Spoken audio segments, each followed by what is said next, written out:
দেখো, আমার এখনো দাড়ি পাকে নাই, আমার জুব্বও বেশি ঢিলে ঢালা না, যেহেতু আমি চিকন চাকন মানুষ, বেশি ঢোলা ঢালা জিব্বা পড়তে হয় নাই। আমার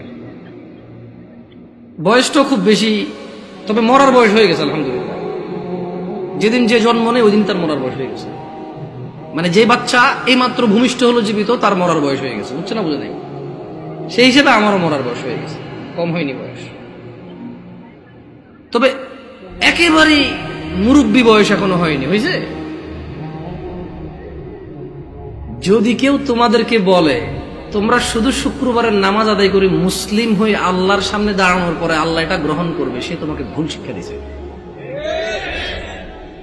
আমি মানুষ, বয়সে কম হতে পারি, শারীরিকভাবে অত উঁচা লম্বা নই আমি। আল্লাহ আমাকে যেরকম করেছে অনেক সুন্দর করেছেন আলহামদুলিল্লাহ। আমি আমার কদ কাঠি নিয়ে সন্তুষ্ট আছি আলহামদুলিল্লাহ। ও নয়াপাড়ার মানুষ, মহিলা এবং পুরুষ, এই পৃথিবীর সকল মুহাদ্দিস, মুফাসসির, মুআল্লিম, হাকিম, আল্লামা, হাজি, মুন্সি, গাজী, হুজুর, শায়খ,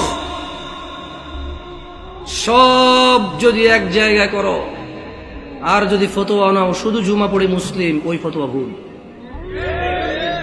আমি ফতোয়া দেই না এটা ঠিক, তবে ওই ফতোয়া ভুল, এটা আমি ক্লেম করতেছি, এটা আমি নিজস্ব দায়ভার নিয়ে বলতেছি। কারণ রাসূলুল্লাহ সাল্লাল্লাহু আলাইহি ওয়াসাল্লাম বলেছে, নিশ্চয় কুফরি এবং শিরকি আর ঈমানের মধ্যে পার্থক্য হচ্ছে নামাজ। যে নামাজ আদায় করে সে মুমিন, যে নামাজ আদায় করে না সে শিরক করলো, কুফরি করলো, সে জুলুম করলো। তো নামাজ কি শুধু শুক্রবারে মুসলমানদের প্রতি? নামাজ দিনে 5 ওয়াক্ত।